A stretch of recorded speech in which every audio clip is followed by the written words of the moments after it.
Wellman TV. Bobby Aguilar. Kabanata 666, ang bilangguan sa tapat ni Emily Taylor. Ilang sandali lang, ang dating mayabang na si Nigel Reyes ay hindi maipaliwanag na naging isang walang buhay na bangkay sa isang kisap mata. Nakahiga siya ng hindi gumagalaw sa lupa, ang tubig ulan sa paligid niya ay nabahira ng pula ng kanyang sariwang dugo. Walang bakas ng emosyon ang makikita sa matandang mukha ni Jackson Harris. Umagos ang tubig ulan sa kanyang masungit na pisngi. Tumalikod siya at nagsimulang maglakad papunta kay Bobby Aguilar. Senior Jackson.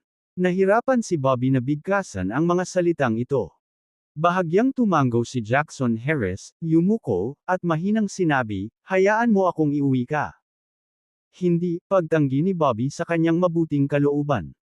Kinagat niya ang kanyang mga ngipin at sinabing, "Ito ay isang bihirang pagkakataon, talagang hindi ko maaaring palampasin." Sumimangot si Jackson, "Sa kalagayan mo ngayon, kaya mo bang tumayo?"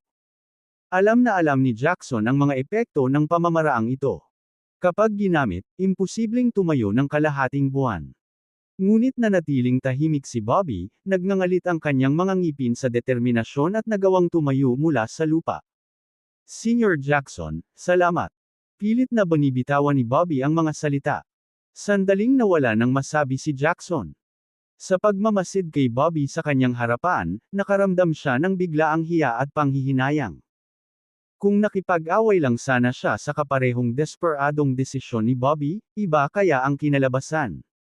Senior Jackson, kailangan mong umalis agad. Hindi namin hahayaang matuklasan ng sinuman ang pagdating mo, wika ni Bobby. Nang makita ito, hindi na nagsalita pa si Jackson. Tumango siya, humakbang pasulong, at nawala sa kalye sa isang kisap mata. Pagkaalis ni Jackson, hindi na nasuportahan ni Bobby ang sarili. Nagsuray-suray siya ng ilang hakbang bago bumagsak sa lupa kasabay ng malakas na kalabog. Gaano kapansin-pansin?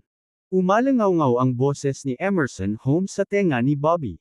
Tumangala si Bobby kay Emerson na nakatayo sa kanyang harapan, sa wakas ay binitawan na niya ang nakabitin niyang puso. "Emerson, ipaubaya ko na lang sa iyo." Matapos ibitawan ang pahayag na ito, direktang nahimete si Bobby. Ilang saglit na nakatayo doon si Emerson. Marahan siyang bumantong hininga, saka binuhat si Bobby at tinungo ang Capital City Martial Arts Association. Sa loob ng Capital City Martial Arts Association, nakaupo si Davy Barnett sa kanyang opisina, naghihintay ng magandang balita mula kay Nigel Reyes. Medyo matagal na mula noong huling nagpadala ang Capital City Martial Arts Association ng purple na robe. Hindi napigil ang mapabulalas ng kalapit na katulong. Bahagyang tumango si Davy Barnett, tungkol sa isang pag-iral tulad ni Bobby Aguilar, dapat nating puksain siya habang namumuko pa siya, kung hindi, siya ay magiging isang abala. Hindi gaanong mag-deploy ng purple na robe. Tumango rin ang katulong, "Oo, sinong mag-aakalang si Bobby ang lalaking nakaitim na damit?"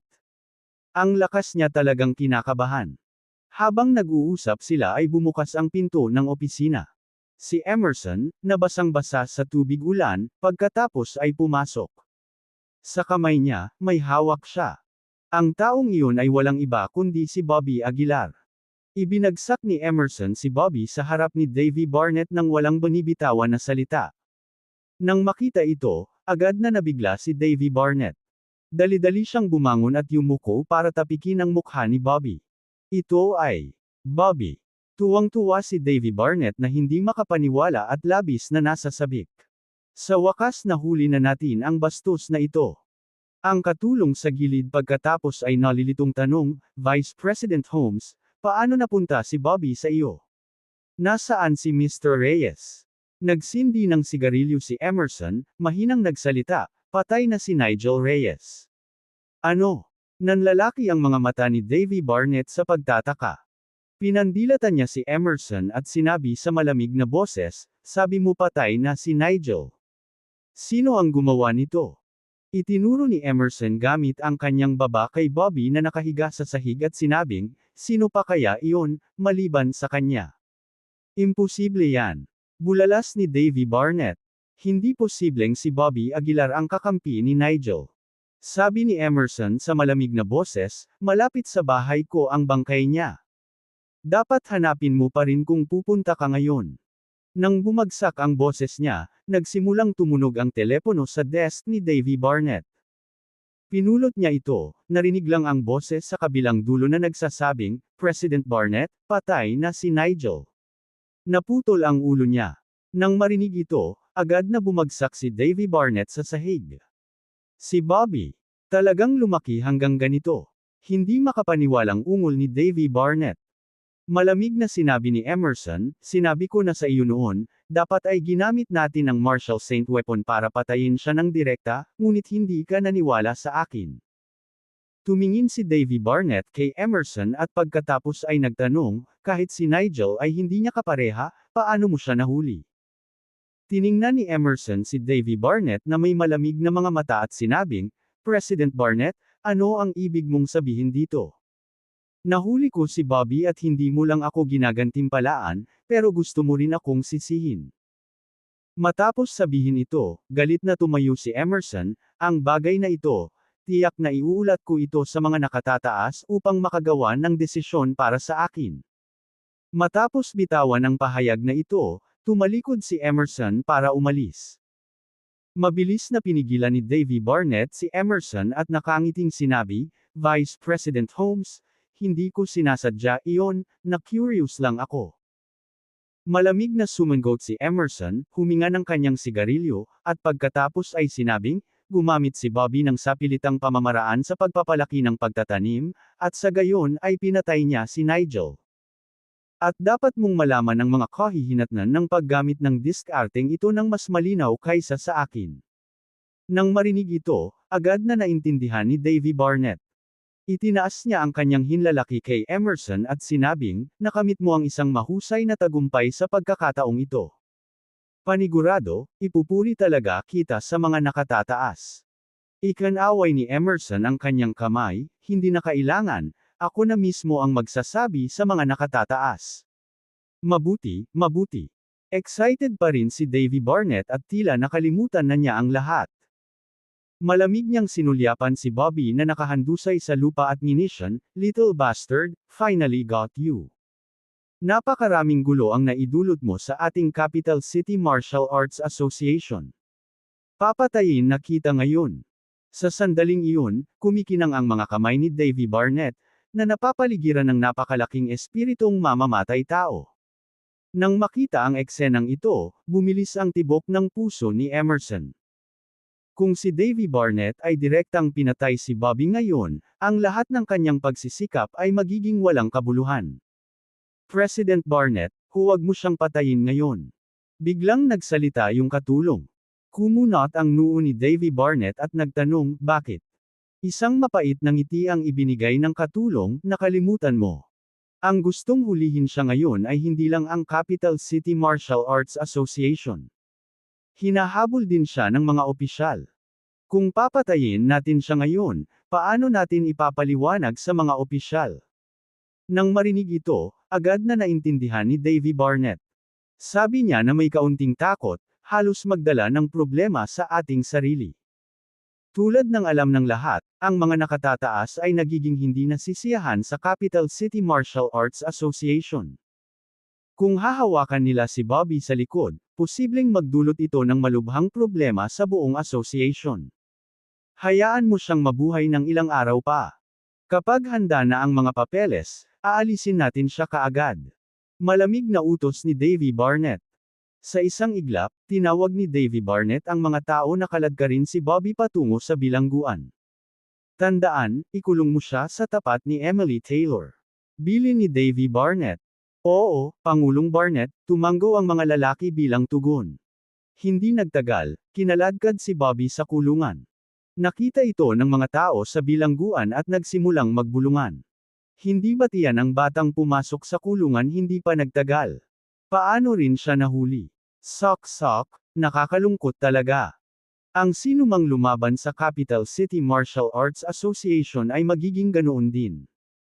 Kabanata 667, talagang hindi ako mabibigo.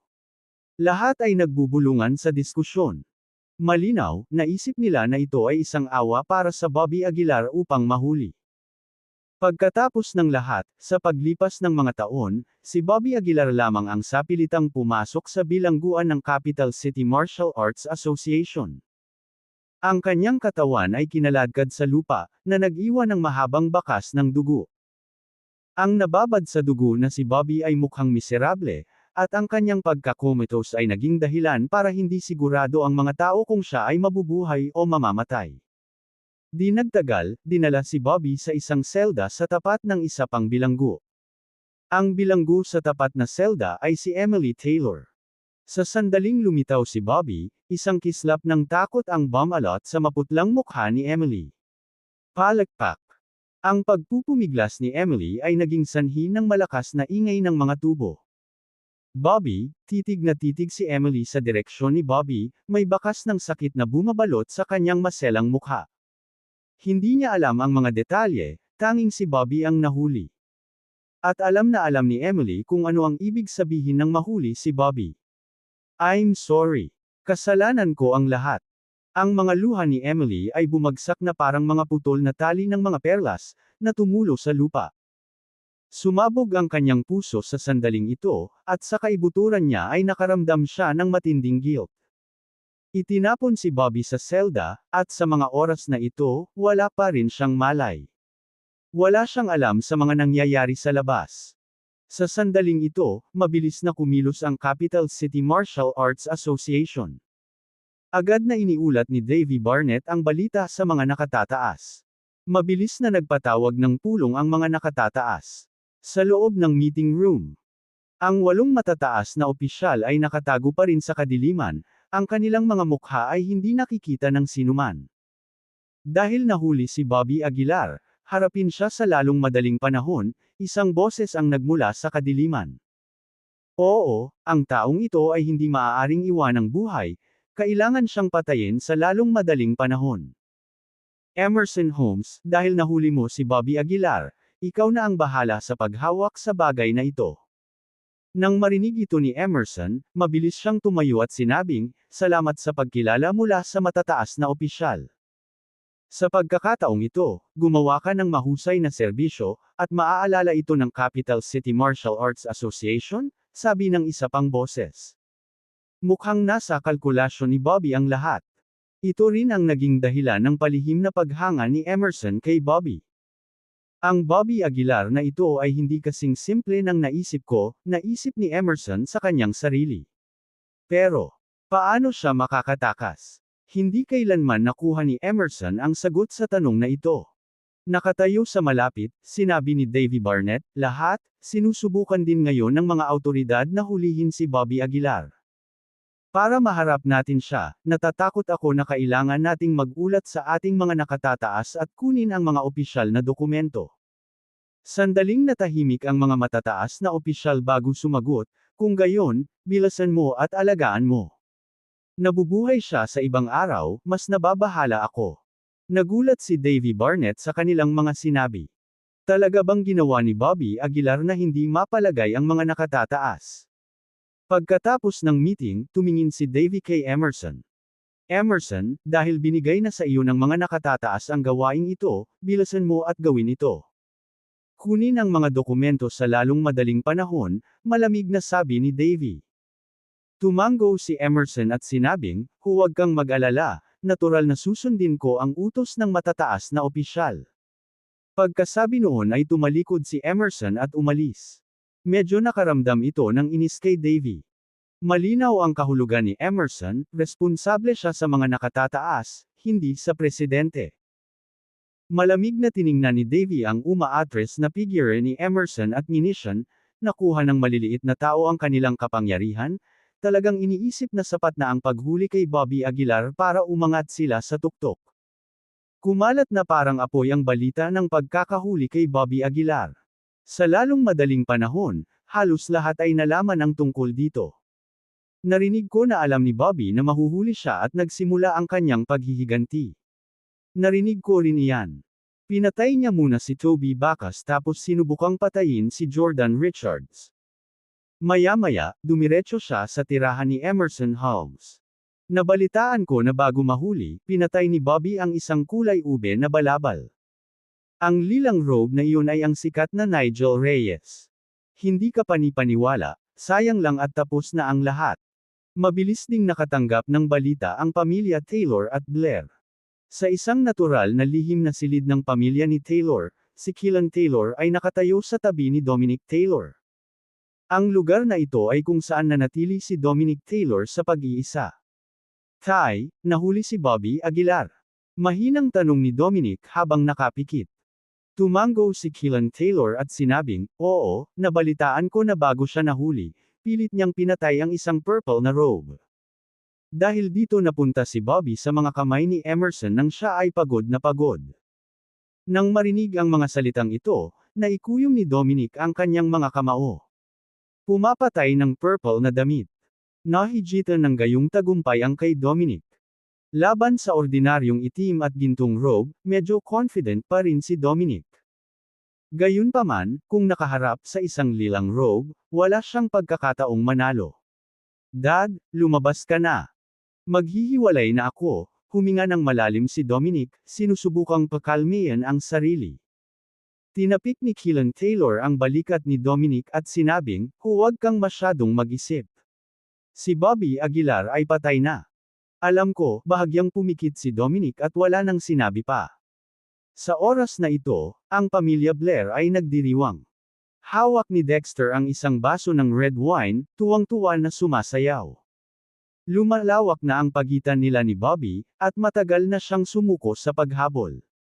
Sana lang mamatay si Bobby sa lalong madaling panahon.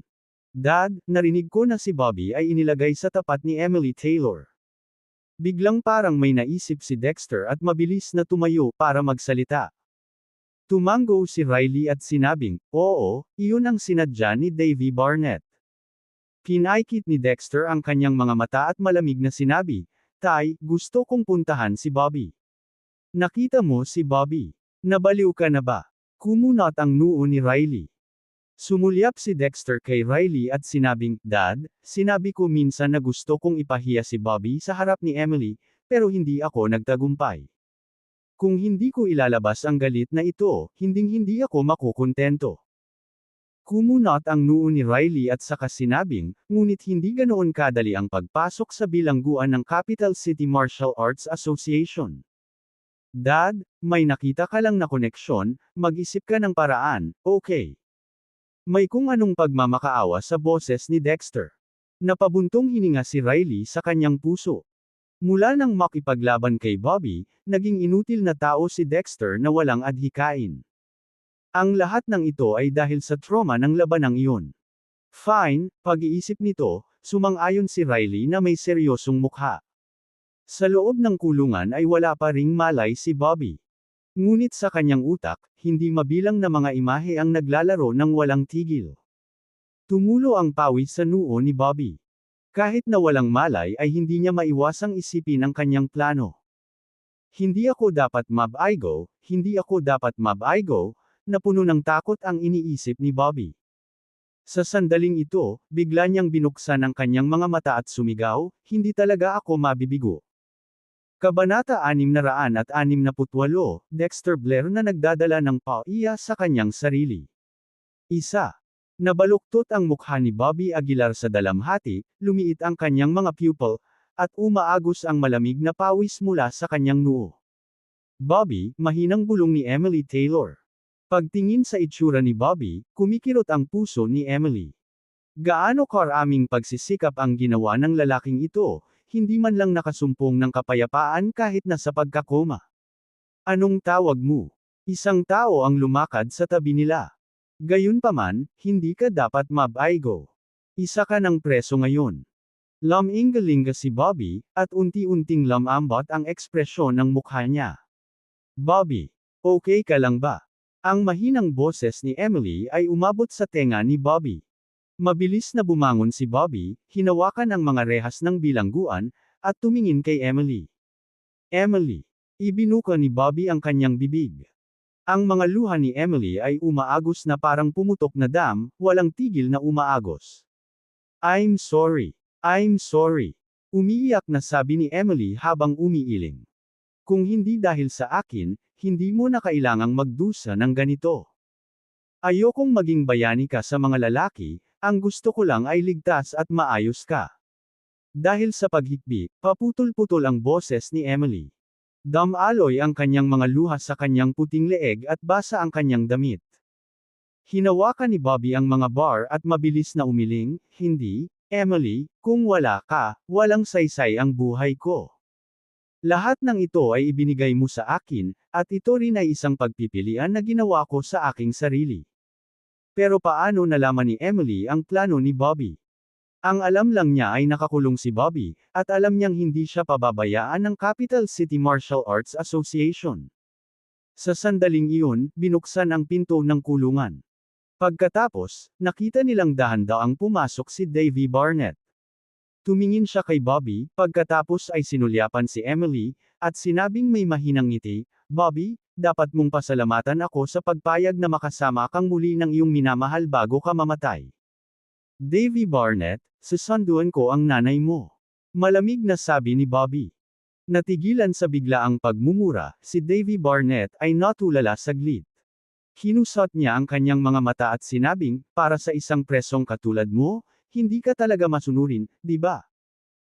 Habang sinasabi niya ito, biglang iniba ni Davy Barnett ang usapan at sinabing, "Pagkatapos ng puwersahang itaas ang iyong kaharian, ang isang tao ay karaniwang nakoma ng hindi bababa sa kalahating buwan. Isang araw na lang, gising ka na. I have to say, talented ka talaga." Davy Barnett. Magsasalita na sana si Bobby nang biglang tumawag si Emily. Tumalikod si Davy Barnett at lumapit kay Emily, nakangiti at sinabing, "Miss Taylor, may kailangan ka ba?" Malamig na tinitigan ni Emily si Davy Barnett at sinabing, "Kung pakakawalan mo si Bobby, papayag ako sa anumang kahilingan mo." Pagkarinig nito ay biglang nagbago ang mukha ni Bobby. "Emily, huwag kang humingi ng tulong sa kanya. Huwag kang magmakaawa sa kanya para sa akin." Nag-aalalang sigaw ni Bobby. Sumulyap si Davy Barnett kay Bobby, pagkatapos ay tumawa ng mahina, "Miss Taylor, mayroon ba talagang malalim na damdamin para sa isa't isa?" Malamig na wika ni Emily, "Siyempre, hindi maiintindihan ng isang tulad mo. Malamang wala ka pang minahal sa buong buhay mo." Ha ha ha ha. Sa mga salitang ito, hindi napigilan ni Davy Barnett ang mapatawa. Sumandal siya habang nasa likod niya ang mga kamay, bahagyang ngumiti, "Miss Taylor, tama ka. Hindi ko talaga maintindihan ang iyong makamundong pag-iibigan. Enough with the nonsense, let Bobby go," sabi ni Emily na may yelong ekspresyon. Umiling si Davy Barnett at sinabing, "Miss Taylor, naglabas na ng utos ang mga nakatataas na patayin itong si Bobby Aguilar, anuman ang halaga nito. Kaya, hindi ko matutupad ang hiling mo." Nanlaki ang mga mata ni Emily, at hindi niya maiwasang magmura, "Davy Barnett. Hayaan mo na si Bobby. O hindi kita bibitawan." Ha ha ha. Muling humagalpak ng tawa si Davy Barnett. Tumingin siya kay Emily nang may ngiti, hindi tumatawa o umiiyak, at sinabing, "Miss Taylor, kung buhay pa ang tatay mo, si Mike Taylor, baka natimbang ko ang iyong mga salita. Pero ngayon, hehe. Davy Barnett, ko ang nanay mo. Maya-maya, papatayin kita." Hindi maiwasang magmura ni Bobby. Malamig na ngumuso si Davy Barnett, "You won't have that chance. Kapag dumating na ang papeles, papatayin ka namin agad." Habang sinasabi niya ito, biglang may naalala si Davy Barnett. Hinampos niya ang kanyang ulo, at pagkatapos ay sinabing, "Oh tama, isang matandang kaibigan ang pupunta upang makita ka. Muntik ko nang makalimutan."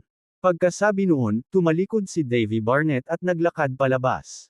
Hindi nagtagal pagkaalis niya, muling bumukas ang pinto ng kulungan. Sa entrance, may dalawang tao.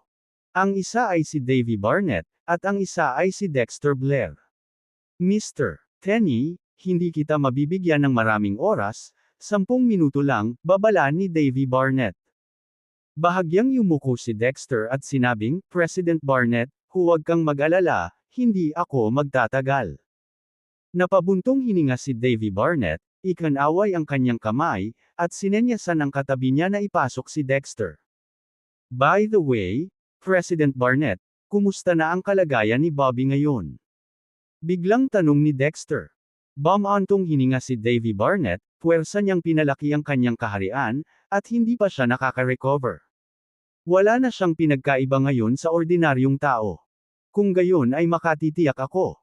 Isang malamig na ngiti ang sumilay sa mukha ni Dexter. Pagkatapos, humakbang si Dexter patungo sa selda ng bilangguan. Lumapit siya sa selda ni Bobby, tinignan niya ng masama si Bobby at sinabing, Sok, hindi ka ba masyadong mayabang noon? Paano ka naging ganito ngayon? Malamig na tiningnan ni Bobby si Dexter at sinabing, ano ang ginagawa mo rito? Siyempre pumunta ako para bisitahin ka. Naningkit ang mata ni Dexter. Bobby, naiintindihan mo na ba? Kahit anong pilit mo, hamak na langgam ka lang. Sa huli, madudurog ka rin ng mga katulad namin. So what kung may talent ka? Ang iyong pinagmulan ang nagpasya ng lahat. Nagsalita si Dexter ng mas mabangis, tahasang nagpapakita ng matagumpay na hitsura. Malamig na tumingin si Bobby kay Dexter at sinabing, to be honest, nakakaawa ka talaga ngayon, parang tumatalon na surot. Tila nag-iwan ng psikolohikal na anino sa iyo ang ating nakaraang labanan. Sa pagbanggit sa paksang ito, biglang nagbago ang mukha ni Dexter. Pinandilatan niya ng mata si Bobby, at sinabi ang bawat salita, sinabi ko noon na tatapakan kita sa harap ni Emily at ipakikita niya kung gaano kakaawa-awa. Ngayon ang pagkakataon ay dumating na sa wakas. Kailangan mong umasa sa Capital City Martial Arts Association para matupad ang iyong hiling. Nakakaawa. Walang awang nguya si Bobby. Galit na galit, tumingin si Dexter sa mga tauhan ng bilangguan at sinabing, buksan mo ang pinto. Sige. Hindi nag-atubili ang mga tauhan at naglakad pasulong upang i-unlock ang selda ng bilangguan. Sa mga oras na ito, sumulyap si Dexter kay Emily na may masamang tingin at sinabing, Emily, ito ba ang lalaking mahal mo? Ngayon ay ipapaluhod ko siya sa aking harapan, at ipapaalam sa iyo kung gaano kahirap ang iyong pinili. Habang nagsasalita siya, dahan-daang bumukas ang pinto ng kulungan. Pumasok si Dexter. Lumakas ang kanyang aura habang malamig na sinabi, Bobby, oras na para magbayad ka. Pagkasabi niyon ay agad na ikinuyom ni Dexter ang kanyang kamao, ipinadala ang kanyang lakas sa loob at sinuntok si Bobby. Bang! Gayunpaman, hindi nangyari ang inaasahang eksena. Hindi lang nakaiwas si Bobby sa suntok, inabot din niya at sinalo ang kamao ni Dexter. Nagbago ang mukha ni Dexter habang pilit na nagpupumiglas, nalaman niyang hindi na siya makalaya. Kabanata 669, ang basura ay palaging basura sa lungguhit isa. Agad nitong binago ang mukha ni Dexter Blair. Ang palad ni Bobby Aguilar ay parang isang pares ng bakal na plays, mahigpit na nakahawak sa kamao ni Dexter Blair. Kahit na sinubukan ni Dexter Blair ang kanyang makakaya, hindi siya makakawala.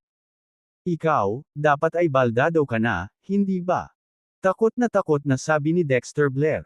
Ngumisi si Bobby Aguilar, na nagpapakita ng isang subo ng mapuputing ngipin. Talagang nasugatan ako ngayon, na may mahinang lakas, ngunit kahit na, hindi ka pa rin ang uri ng basura na maaaring mang-api sa akin. Ang ngiti ni Bobby Aguilar ay hindi kapani-pani walang maliwanag. Ngunit ang maliwanag ng ngiti na ito ay nag-iwan ng hindi maalis na anino sa puso ni Dexter Blair. Basura ay basura, kahit na ako ay malubhang nasugatan, hindi ka tugma para sa akin. Ngumisi si Bobby Aguilar. Ikaw, bitawan mo ako. Si Dexter Blair ay umungal sa takot. Hindi siya pinansin ni Bobby Aguilar at malamig na sinabi, telling me to kneel. Deserve mo pa ba? Habang sumisigaw si Bobby Aguilar, itinaas niya ang kanyang paa at sinipa ang guya ni Dexter Blair. Ang napakalaking puwersa ay agad na nagpaluhod kay Dexter Blair sa pamamagitan ng isang kalabog. Habang pilit na bumangon si Dexter Blair, itinaas ni Bobby Aguilar ang kanyang kamay at idiniin ito sa balikat ni Dexter Blair. Isang malakas na puwersa ang bumagsak. Pakiramdam ni Dexter Blair ay parang may dalang bundok ang kanyang mga balikat at hindi makagalaw. Dahil sa kahihiyang ito ay namula ang mukha ni Dexter Blair sa kahihiyan. Sinadya niyang ipahiya si Bobby Aguilar, pero hindi lang pala niya nagawa iyon, kundi napahiya rin siya ni Bobby Aguilar.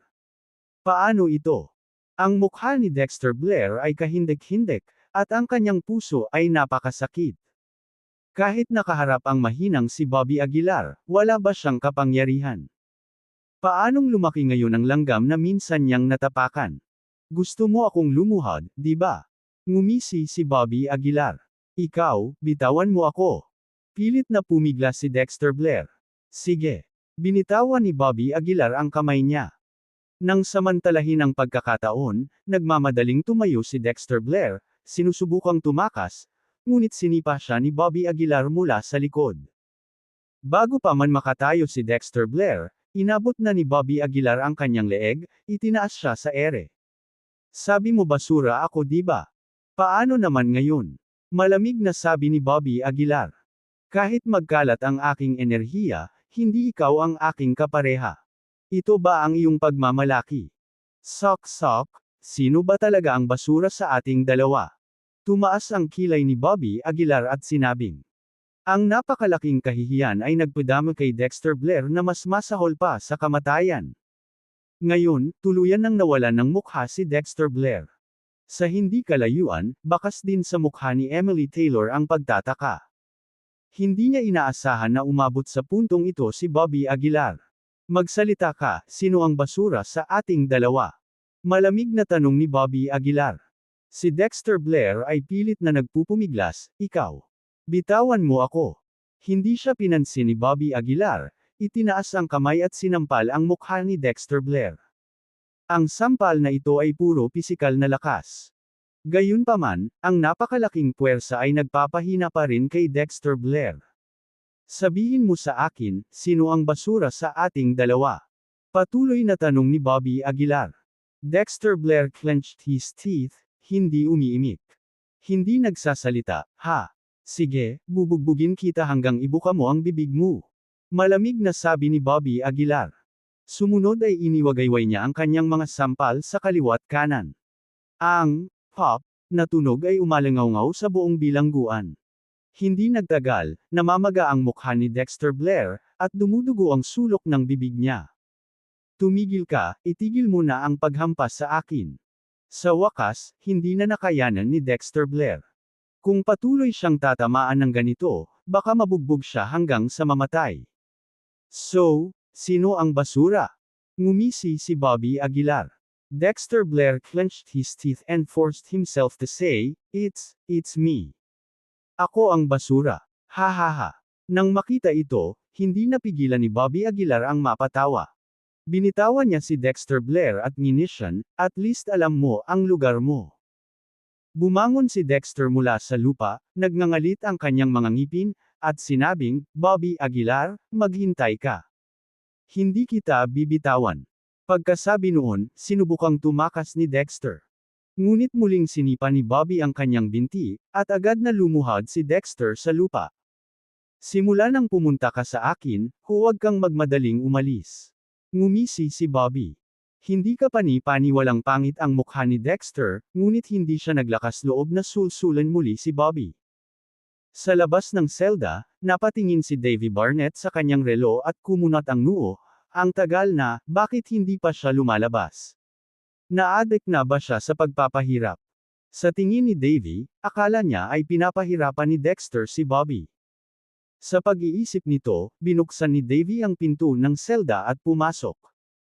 Pagdating sa harap ng selda ni Bobby, natigilan si Davy. Nang makitang nakaluhod si Dexter sa lupa, napatulala si Davy. President Barnett, iligtas mo ako. Nag-aalalang sigaw ni Dexter. Pumasok si Davy at hinayla si Dexter gamit ang isang kamay.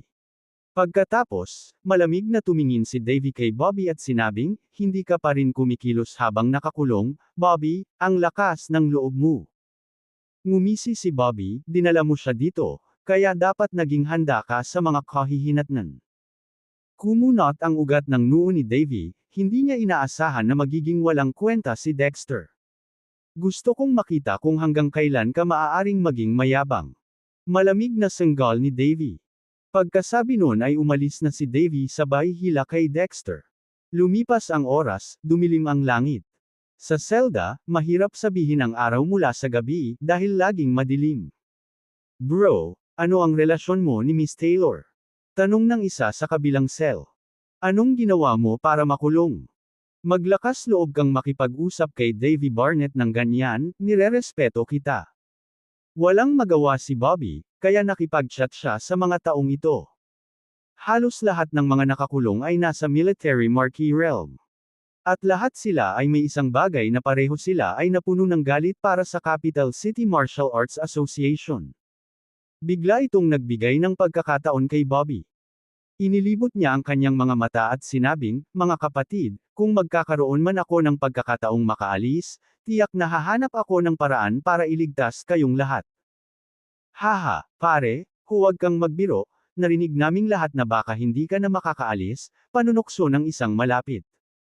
Nagkunwaring bumantong hininga si Bobby, "Oo, problemado talaga ako this time, pero hanggat hindi pa ako patay, may chance pa, di ba? Kung talagang lalabas ako, tiyak na ililigtas ko kayong lahat." Walang nagseryoso sa kanya, pero nagtawanan silang lahat at sinabing, "Sige, hihintayin ka namin." Hindi napigilan ni Bobby ang mapangiti sa loob-loob. Lahat ng nakakulong dito ay isang top-tier na kapangyarihan. Kung talagang nagkaroon siya ng pagkakataon na palayain ang mga ito, baka may kapital siya para harapin ang Capital City Martial Arts Association. Sa panahong iyon, ang Green Moon Villa ay tiyak na magiging numero 1 sekta sa mundo, na hindi natatakot sa sinumang maharlikang pamilya. Sa sandaling ito, hindi akalain ng Capital City Martial Arts Association na ang naghihingalong si Bobby Aguilar ay talagang nananalo sa puso ng mga tao sa selda. Sa mga sumunod na araw, nakipagkaibigan si Bobby sa mga taong ito.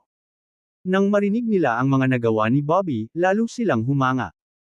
Sa kanilang walang ginagawang pag-uusap, tahimik na nagtanong si Bobby tungkol sa istruktura ng bilangguan. Ang lahat ay nag-usap tungkol sa pangkalahatang istruktura ng bilangguan, kasama ang mga materyales na ginamit sa pagtatayo, ng detalyado. Kabanata 670, ang galit na si Bobby Aguilar. Ang mga materyales na ginamit sa bilangguan na ito ay hindi gawa sa black gold stone, ngunit sa authentic rock, na mas mahirap pa sa black gold stone. Ang gayong mga materyales ay tunay na itinuturing na mga kayamanan, at ang kanilang katigasan ay higit na mataas kaysa sa black gold stone. Bilang karagdagan, nalaman ni Bobby Aguilar na ang Marshall Saint weapons ay nakabitin sa paligid ng bilangguan. Sa makatuwid, hindi magiging ganoon kadali ang puwersahang iligtas ang isang tao. Kung kaya ko lang buhayin ang dalawang bangkay na iyon, hindi dapat magkaroon ng anumang problema, naisip ni Bobby Aguilar. By the way, nakita mo ba yung malaking pinto? Sabi ng katabi niya sa pagkakataong ito. Sinundan ni Bobby Aguilar ang kanyang tingin at tumango, sinabing, "Oo, narinig ko na ang mas makapangyarihang tao ay nakakulong sa likod ng pintong iyon." Tama, sinasabi na ang mga nakakulong doon ay mga Martial Saints o malapit sa Martial Saints. Nang marinig ito, nanlaki ang mga mata ni Bobby Aguilar. Maaari bang talagang ikulong ng Capital City Martial Arts Association ang mga Martial Saints? Hindi napigilan ni Bobby Aguilar ang paglunok. Tumawa ang katabi niya at sinabing, "Huwag mong kakalimutan, ang Capital City Martial Arts Association ay maraming taon na. Ang mga Martial Saint ay bihira na ngayon, ngunit paano naman ang 100 taon na ang nakalipas? Ang kapangyarihan ng Capital City Martial Arts Association noong panahong iyon ay mas malakas." Bahagyang kumunat ang noo ni Bobby Aguilar, na nagsasabing, "Kung gayon, lahat ba ng mga tao ay nakakulong doon mula sa 100 taon na ang nakalipas? Tama na yan. Siyempre, hula lang namin ito." Hindi napigilan ni Bobby Aguilar ang magmukhang solemn na. Maging ang mga Martial Saints ay ikinulong nila, ang kapangyarihan ng Capital City Martial Arts Association ay malamang na hindi ganoon ka-simple. Sa labas, si Davy Barnett ay nakaupo sa kanyang opisina, naghihintay na mailabas ang mga dokumento. Makalipas ang halos 10 minuto, pumasok si Emerson Holmes mula sa labas ng pinto. Inilagay niya ang mga dokumento sa kanyang mga kamay sa harap ni Davy Barnett at sinabing, "Narito ang mga dokumento." Nagningning ang mga mata ni Davy Barnett habang nagmamadaling kinuha ang dokumento at pinagmasdang mabuti. Sa wakas, nandito na. Hindi napigilan ni Davy Barnett na huminga ng malalim, at ang sulok ng kanyang bibig ay nakabitin pa ang isang malamig na ngiti. Inihagis niya ang dokumento kay Emerson Holmes, na nagsasabing, "Bilisan mo at isagawa ito, huwag mag-aksaya ng oras." Ibinuka ni Emerson Holmes ang kanyang bibig, gustong bumili pa ng ilang oras, ngunit natakot siya na baka maghinala si Davy Barnett. Kaya nag-aatubili na tumango si Emerson Holmes at sinabing, "Naiintindihan ko." Pagkalabas niya sa opisina ni Davy Barnett, lalong kumunat ang noo ni Emerson Holmes. Lumipas ang ilang araw sa isang kisap mata, ngunit ang nakakulong na si Bobby Aguilar ay hindi nakagalaw. Ano ang kanyang plano? At paano siya makakatakas? Sa loob ng opisina, ipinaalam kaagad ni Davy Barnett ang balita sa labas. Ipinaalam niya sa lahat ng may sama ng loob kay Bobby Aguilar, tulad ng pamilya Taylor at pamilya Blair. Sa kalaunan, ang oras ng pagpapatupad ay itinakda para sa tanghali kinabukasan. Nang marinig ng mga pamilyang tulad ng mga Taylor ang balita, tuwang-tuwa sila. Hindi nila mapapalampas ang ganoong bagay. Lumipas ang oras, at ang susunod na araw ay dumating sa isang kisap mata. Sa bukang liwayway, na puno ng mabigat at malungkot na kapaligiran ng buong bilangguan. "Wala ka ng maraming oras, pahalagahan mo ito ng mabuti," sabi ng isa sa mga nagpapatrulyang opisyal ng bilangguan na may ngiti at bakas ng kalupitan. Sa sandaling ito, ang kapaligiran ng kalungkutan ay naging mas matindi. Ang mukha ni Emily Taylor ay mapatla at nakakatakot bilang resulta. Kinagat niya ang kanyang mga ngipin at bumulong, "Bobby. Ako." Ngumiti si Bobby Aguilar, na nagsasabing, "Huwag kang masyadong mag-alala. Nagawa kong makatakas sa kamatayan noong nakaraan, marahil ay maaari ko itong gawin muli sa pagkakataong ito." Sa kabila ng mga nakakaaliw na salita, tumulo pa rin ang mga luha ni Emily na parang perlas. Nabulunan siya at sinabing, "Bobby Aguilar, I'm sorry. Kung makatakas ako sa pagkakataong ito, pakiusap. Huwag mo na akong alagaan. Ayokong makita kang nagkakagulo." Ibinuka ni Bobby ang kanyang bibig upang magsalita, ngunit sa sandaling ito, pumasok si Davy Barnett at ang kanyang mga tauhan mula sa labas. May dalawang tao sa gilid ni Davy, at may hawak silang kakaibang device sa kanilang mga kamay. Ang aparatong ito ay medyo mukhang isang tansong palayok, ngunit ito ay mas maliit kaysa sa isang ordinaryong tansong palayok. Bobby Aguilar, ang mga dokumento ay bumaba mula sa itaas. Ang execution ay magaganap sa tanghali ngayon. Walang pakialam na sabi ni Davy Barnett. Malamig na tiningnan ni Bobby si Davy Barnett at sinabing, "Old thing, kung hindi ako mamamatay sa pagkakataong ito, tiyak na papatayin kita." Ngumisi si Davy Barnett, "Sa tingin mo ba may pagkakataon ka?" Saglit na huminto, mapaglarong sinabi ni Davy Barnett, "Bago ka mamatay, plano kong bigyan ka ng sorpresa. Hindi mo ba gustong malaman kung paano namin tinatrato si Emily Taylor?" Pagkasabi nun ay nag-gesture si Davy gamit ang kamay niya. Agad namang naglakad ang dalawang lalaki sa tabi niya patungo kay Emily Taylor.